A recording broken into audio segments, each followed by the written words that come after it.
지난 주간 중에 우리는 느헤미야와 에스더서를 묵상해 왔습니다. 근데 읽을 때마다 참 놀라운 것은 제가 늘 말씀드렸죠. 1년에 그냥 성경 읽는 순서에 따라서 우리는 쭉 읽고 있습니다. 근데 꼭 하나님이 내가 사는 삶의 형편, 우리 가정과 내 일터와 내 삶의 주변, 그리고 우리가 살아가는 사회와 국가, 역사 전체를 보시고 하나님이 그때그때마다 우리에게 대답을 주시는 것 같은 그런 놀라운 신비한 은혜를 깨닫게 됩니다. 지난주 중에도 느헤미야 9장 36절에 보십시오, 우리는 종살이를 합니다. 다른 것도 아니고 좋은 과일을 먹고 곡식을 먹고 살라고 우리에게 조상에게 주신 바로 그 땅에서 우리가 종이 되었습니다. 자, 이스라엘 백성들이 종살이 하다가 다시 예루살렘으로 본국으로 귀환을 했습니다. 51일 만에 온 백성들이 함께 모든 일을 다 전폐하고 성벽을 다시 세웁니다. 수문학 광장에 모두 모여서 아멘하며 경배하면서 이 느헤미야의 말씀을 듣습니다. 하나님이 이렇게 말씀하십니다. 바로의 종살에서 건져내고 홍해를 가르고 길을 내시고 불기둥 구름기둥으로 인도하신 분, 메추라기와 만나를 주신 분, 반석을 갈라 생수를 내시고 전쟁 때마다 대신 싸워주시고 마침내 가나안을 주신 하나님. 그런데 우리는 은혜를 잊어버리고 말씀을 무시하고 악한 길에서 돌이키지 않았습니다. 그래서 이방신을 쫓았습니다. 하나님 백성들이 세상의 종이 되고 말았습니다. 눈에 보이는 것과 물질의 욕심의 종이 되고 말았습니다. 그래서 느헤미야와 백성들은 자신들의 죄를 보고 울었습니다. 이 느헤미야 9장의 본문을 읽으면서 오늘 이 시대를 사는 우리에게 주시는 하나님 말씀이라고 가슴속에 너무도 찔림을 받았습니다. 여러분, 이스라엘 백성뿐이겠습니까? 우리도 예수 그리스도의 보혈의 피로 우리가 구원받아서 하나님의 아들, 딸들이 되었습니다. 그런데 우리는 여전히 세상 가운데 육신을 갖고 살고 있다는 이유 때문에 늘 세상의 종으로 살 때가 많았습니다. 기억하셔야 됩니다. 우리는 세상의 종이 아니요, 예수 그리스도의 친구들입니다. 친구인 내 생명의 구주이신 예수님이 생명 바쳐 하나님 말씀에 순종하고 그렇게 십자가 지셨듯이 우리도 그 아름다운 친구의 길을 뒤쫓아 살아가는 아름다운 순례자의 삶을 살아야 합니다. 그런데 우리는 그렇지 못했습니다.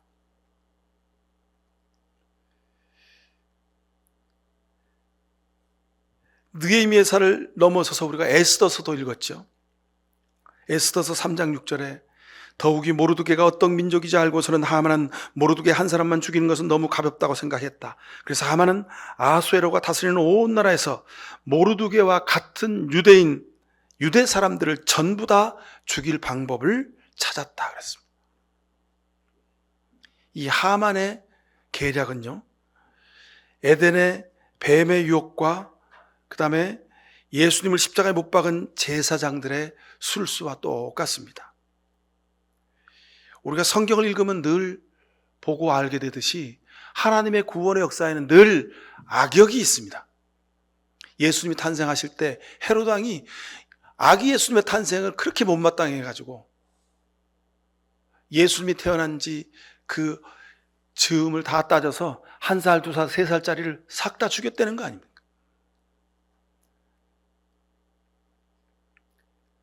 에스더서에 나오는 이 하만의 계략도 결국은 구원의 역사의 과정입니다. 자, 애굽왕 바로의 고집 때문에 유월절과 홍해가 갈라지는 역사를 우리가 보았습니다. 보디발의 아내의 그 유혹 때문에 요셉은 결국 국무총리가 되는 겁니다. 가로주다의 배신으로 결국 주님은 십자가 달려 죽으시는 겁니다. 이런 과정이 있어야만 하나님의 구원의 역사가 일어나더라는 겁니다. 여러분, 혹시 지금 어떤 형편과 상황 가운데 계십니까? 에스더서는 모르드게, 에스더, 아수에로, 하만, 여러 사람들을 등장시켜서 하나님은 간교한 자에게는 하나님의 절묘하심으로 불의한 계략을 드러내고 탐욕을 가진 사람들은 결국 망하게 되는 것을 하나님이 우리 눈에 직접 보여주고 있는 것입니다. 신실함으로 생명을 살리는 생명의 도구로 우리가 쓰임받아야 함을 에스더서는 우리에게 보여주고 있습니다. 에스더서 7장 9절에 보면 하만이 자기 집에 높이 50자짜리 장대를 세워놓았습니다. 그것은 임금님을 해치려는 자들을 제때 고발한 모르드게를 매달아 죽이려고 세운 것입니다. 그때 왕이 명령을 내렸다. 하만을 거기에 매달아라. 하만을 거기에 매달아라.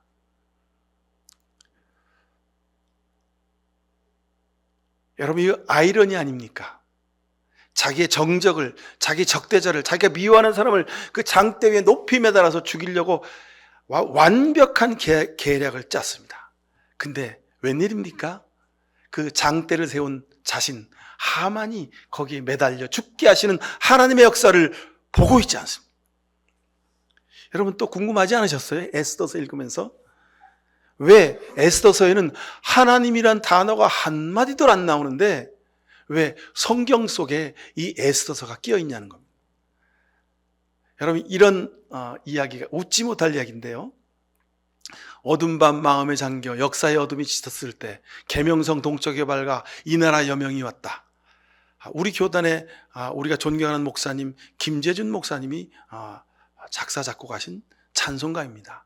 근데 새로운 찬송가를 제정하면서 보수 교단에 있는 목사님들 성도들이 아주 그냥 같은 목소리로 뭐라고 했냐면, 아니 찬송가 속에 하나님이라는 단어가 한마디도 안 나오는데 왜 그게 찬송가 속에 들어가 있냐고, 그 찬송가 빼야 된다고 그랬다는 겁니다.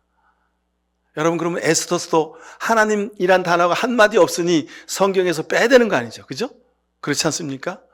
근데 놀랍게도 에스더서는 하나님이란, 예수님이란 단어가 한 글자도 들었지 않는데 하나님의 역사를 아주 강력하게 더 힘있게 우리에게 증언해 주는 말씀입니다. 모르드게를 죽이려던 장대에 자신이 매달려 죽게 되는 이 역사, 이건 하나님이 아니시고는 누구도 할 수 없는 일입니다. 자, 우리는 입이 닳도록 예수님 할렐루야 아멘을 말합니다. 그런데 실제로 삶의 자리에서는 늘 자기 육신의 유익만을 구하며 삽니다. 이게 바로 우리 믿음의 천박함입니다. 성경을 줄줄줄 다 외운다는 사람이 무당을 데려다가 늘 구술하는 모습을 우리에게 보여줍니다. 어쩌면 우리가 사는 이 시대는요, 민족 공멸의 위기 앞에 서 있는지도 모릅니다. 여러분, 우리가 러시아와 우크라이나의 전쟁을 보면서 야, 이 시대도 저렇게 전쟁이나 저렇게 비참한 죽음을 당하는구나. 우리가 막 남의 나라 전쟁을 보면서 우리가 안타까워합니다. 근데 여러분, 실은 우리 내부의 전쟁이 더 심각합니다. 남북한의 전쟁, 그건 두말할 필요도 없고요. 우리 남한 땅에 사는 우리 백성들끼리의 전쟁이 총만 안 들었지, 정말 무서운 전쟁의 시대를 우리가 지금 살아가고 있습니다. 왜 이렇게 되었습니까? 서로가 서로에게 욕심을, 자기 기준을 강요하는 시대에 살고 있기 때문에 그렇습니다. 이런 시대에 우리가, 예수 그리스도를 믿는 크리스찬인 우리가 하나님으로부터 어떤 일에 부름을 받았습니까?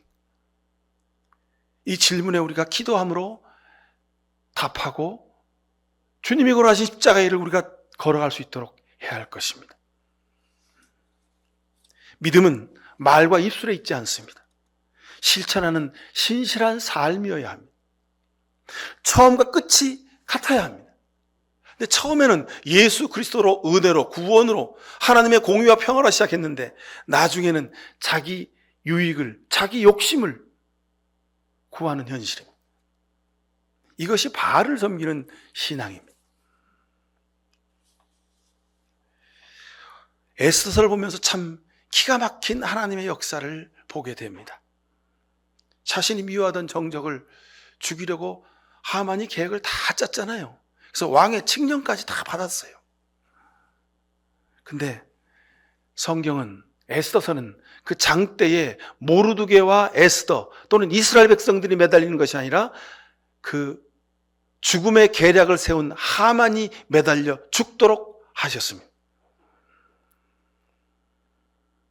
저는 이 에스더서를 읽으면서 오늘 이 시대에 그와 똑같은 일이 우리 삶에서 벌어지고 있어요. 근데 우리는 그 역사를 보지 못하고 살아가는 사람들이 너무너무 많습니다. 그러기에 하나님은 살아계신 하나님입니다. 하나님은 오늘 우리의 삶에서도 살아 역사하십니다. 하만을 장대 높이 매달아 죽게 하시는 그 역사를 우리에게 보여주고 계시는 겁니다. 요한복음 15장 16절에 너희가 나를 택한 것이 아니요 내가 너희를 택하여 세웠다 하셨습니다. 우리를 선택하신 하나님이 여러분의 삶을 통해서 열매 맺게 하실 겁니다. 이 어려운 시대에 우리를 믿음으로 살게 하신 이유가 여기 있습니다. 우리가 사노라면 늘 모순투성이의 일을 만나고 경험합니다. 사람 때문에 아파하고 고통당하고 근심하며 삽니다. 하지만 신실한 믿음으로 사는 에스더와 모르드게 같은 여러분들, 하나님이 여러분을 사용하셔서 하나님의 역사를 이루길 원하시는 겁니다. 여러분에게 하나님의 위로와 사랑의 말씀을 좀 전해드려야겠다, 그런 생각으로 제가 시편을 읽으며 오늘 본문을 시편 본문을 삼아 여러분에게 말씀드리려고 작정했습니다. 시편은 걱정과 근심으로 가득한 이 시대에 우리를 위로하는 하나님의 특별한 메시지가 가득 담겨져 있습니다. 시편 62편 1절 2절에 내 영혼이 잠잠히 하나님만을 기다림은 나의 구원이 그에게서 나오기 때문이다. 하나님만이 나의 반석, 나의 구원, 나의 요새시니 나는 결코 흔들리지 않는다 그랬습니다. 그럼 바로 이것이 믿음입니다. 이 시대를 살아가는 우리 삶의 자세입니다. 다윗이 이렇게 귀한 시편의 기도와 말씀들을 기록할 수 있었던 것은 단 하나입니다. 오직 하나님을 바라고 기다렸던 사람이기 때문에 그렇습니다. 시편을 쭉 읽어 내려가면 아주 구구절절이 이 시대를 사는 우리의 기도가 그곳에 기록되어 있음을 볼 수 있었습니다. 주님 어찌하여 그리 멀리도 계십니까? 어찌하여 우리가 받는 고난받을 때에 숨어 계십니까? 주님 도와주십시오. 우리를 지켜주십시오. 나의 힘이 되신 여호와여 내가 주님을 사랑합니다. 주님은 나의 반석이시고 나의 요새 나를 건지는 분이십니다. 내가 피할 바위 나의 산성이십니다. 주님은 나의 목자시니 내게 부족함이 없으리로다. 나를 푸른 풀밭과 쉴 만한 물가로 인도하신다. 주님 내 영혼이 주님을 기다립니다. 나의 하나님 내가 주님께 의지하였으니 부끄러움을 당하지 않게 하시고 주님의 길을 나에게 보여주시고 가야 할 길을 가르쳐 주십시오. 내 갈 길을 주님께 맡기고 주님만을 의지하여라. 주님께서 이루어 주실 것이다. 잠잠히 주님만을 바라고 주님만을 애타게 찾아라. 하나님 사슴이 시냇물 바닥에서 물을 찾아 헐떡이듯이 내 영혼이 주님을 찾아 헐떡입니다. 시편의 곳곳에 기록되어 있는 이 아름다운 기도가 이 세상에서, 이 험한 세상에서 믿음으로 살아가는 여러분의 기도가 될 수 있기를 간절히 축원합니다. 아담을 보고 계신 주님께서 하와를 만들어주시고 복을 주셨죠. 에덴 동산을 주시고 함께 하셨습니다. 근데 애석하게도 저들이 선악과를 따먹어서 쫓겨나게 되었습니다. 근데 놀랍게도 하나님이 저들을 에덴에서 쫓아내실 때에 가죽으로 옷을 해 입히시고 저들을 보호하겠다고 약속해 주셨습니다. 아브라함을 보고 계신 분, 하늘의 별 바다의 모래처럼 되리라고 축복하신 일을 이루어 주셨습니다. 믿음의 조상이 되게 하셨고 아들 이삭을 바치라고도 하셨습니다. 이게 무슨 어떤 이런 모순이 있습니까? 바다의 모래처럼 하늘의 별처럼 그렇게 자손을 주시겠다고 하셨는데 유일하게 하나 있는 자식을 제단에 바치라니요. 그런데 말도 안 되는 그 하나님의 말씀 앞에 순종하는 아브라함을 보고 하나님은 이삭을 살리시고 아브라함을 더 복되게 하셨습니다. 여러분 기억하십시오. 여러분에게도 하나님이 때로 이삭을 바치라 말씀하실 때가 있으실 겁니다. 그때에 하나님의 그 말씀의 깊이를 다시 한번 헤아리십시오. 물론 우리가 어찌 온 우주보다 더 크신 그 하나님의 마음을 헤아릴 수 있을까마는요. 그러나 하나님 말씀 앞에 순종하는 우리 모두가 되실 수 있기를 바랍니다. 그러면 하나님은 그 일을 통해서 여러분에게 더 큰 복을 내려주실 줄로 믿습니다. 하나님은 또 보셨습니다. 성전 문 앞에서 날마다 눈물로 기도하는 한나를 보셨습니다. 그리고 그 한나를 통해 사무엘을 주셨고 그 사무엘을 통해서 온 이스라엘을 축복하셨습니다. 하나님은 또 애굽에서 고통당하며 눈물로 부르짖어 기도하는 이스라엘 백성들의 그 기도를, 눈물의 기도를 보고 들으셨습니다. 그리고 말씀하셨지요. 내 귀에 들린 대로 행하겠다고, 내가 저들을 구원하겠다고. 그래서 모세를 부르셨습니다. 10가지의 기적을 행할 때까지 바로 왕의 마음을 강팍하게 하셔서 결국은 6월절의 역사를 이루게 하신 것 아닙니까? 결국은 홍해를 가르신 것 아닙니까? 여러분 보십시오. 우리가 살아온 삶의 많은 경험 속에서, 현재 우리가 경험하는 일들 속에서 바로와 같은 강팍한 마음을 가진 이들이 얼마나 많이 있는지 모릅니다. 여러분 같이 손가락질하지 마시고 분노하지 마시고 여러분 감사하십시오. 저들의 그 강팍한 마음을 통해서 하나님이 유월절과 홍해를 가르는 역사를 우리에게 보여주실 줄로 믿습니다. 그래서 광야에서 힘들고 고통당하고 어려웠지만, 그러나 반석에서 생수를 샘솟게 하셔서 그 생수를 마시게 하셨고 메추라기와 만나를 먹여주신 것 아닙니까? 십자가에서 피 흘리시고 고통당하시는 예수님을 보셨습니다. 그리고 하나님도 그 예수님과 함께 고통당하셨습니다. 나의 아버지 어찌하여 나를 버리셨습니까? 예수님이 절규하실 때 하나님도 그곳에서 함께 아파하셨음을 우리가 압니다. 여러분, 그러니 우리 삶에서 안타깝고 괴롭고 겁나고 두렵고 고통의 순간이 이르를 때 하나님을 기다리십시오. 예수님이 그랬듯이 사흘만 기다리십시오. 이 사흘은 그냥 하루 이틀 사흘이 아니라 하나님이 정하신 때를 의미합니다. 하나님이 정하실 때 하나님이 이루어 주십니다. 하나님이 여러분의 기도를 이루어 주십니다. 여러분 지금 무엇이 부족합니까?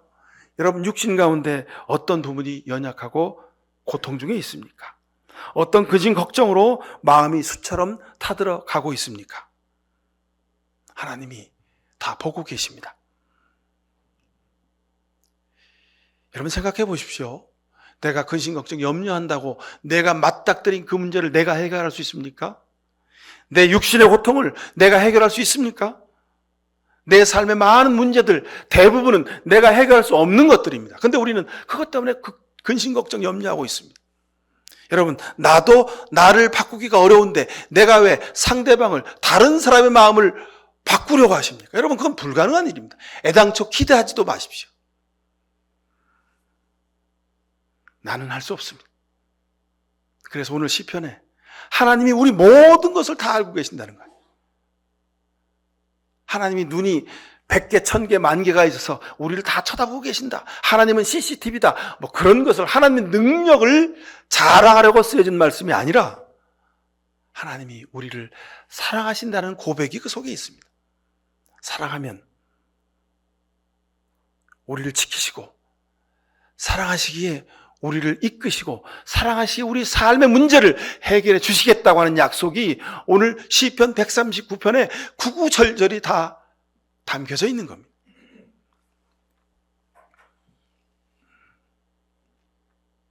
내가 앉아 있어도 멀리 있어도 내가 말하지 않아도 주님은 모든 것을 다 듣고 계십니다.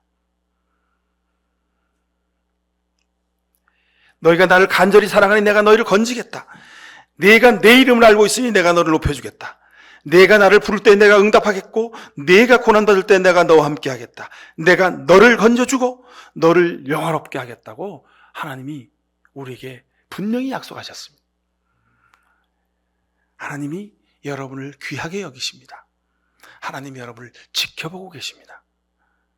그러니 고아와 같이 내버려 두지 않으실 겁니다. 남이 알 수 없는 고통이 내 육신 가운데 있습니다. 아픔이 있습니다. 그러나 하나님이 그 고통과 아픔을 깨끗이 씻어 주실 줄로 믿습니다. 가장 좋은 것으로 예비하고 준비하고 기다리고 계십니다. 그러니 여러분 기다리십시오. 세상에서 우리가 바라고 원하는 것 수없이 많습니다. 근데 여러분 하나님은 우리가 바라고 원하는 것을 넘어서 우리에게 필요한 것으로 주실 줄로 믿습니다. 여러분 가정에, 여러분 자녀들에게, 그리고 여러분이 일하는 일터 가운데, 이 나라의 민족 역사 가운데 하나님 보시기에 필요한 것으로 채워주실 줄로 믿습니다. 이런 복과 은혜를 누리는 우리 모두 되실 수 있기를 간절히 축원을 드립니다. 기도하십시다. 사랑의 하나님, 우리를 불쌍히 여기시고 자비를 베풀어 주심을 감사합니다. 우리는 세상 살면서 육신을 가지고 살기에 늘 내 육신이 원하는 것만을 하나님 앞에 구했습니다. 그러나 하나님은 우리가 구하는 것을 넘어서 우리 삶의 중요한 것, 우리가 영원한 생명을 살 수 있는 것들을 우리에게 예비하시고 허락해 주심을 감사합니다. 주님, 우리의 고통을 없이 하옵소서. 주님, 우리 삶의 모든 막혀진 것들을 주님 열어 주옵소서. 우리가 가지고 있는 많은 부족한 것과 불쌍한 것들과 약점들을 주님 다 변화시키셔서 강하고 담대함으로 바꾸어 주옵소서. 우리를 늘 보고 계시는 하나님을 의지하며 하루하루를 살겠습니다. 주님, 우리의 발걸음 가운데 주님이 동행하여 주심을 믿습니다. 처음부터 끝까지 하나님이 우리의 생명을 부르신 그날까지 믿음으로 신실하게 살게 역사하여 주옵소서. 예수 그리스도 이름으로 기도하옵나이다. 아멘. 우리가 세상 사는 동안 언제나 어느 곳에서나 무슨 일을 당하고 있든지 간에, 어떤 형편에 있든지 간에 하나님이 다 보고 다 알고 계시며 다 준비하고 계심을 믿습니다. 오직 하나님만을 바랍니다.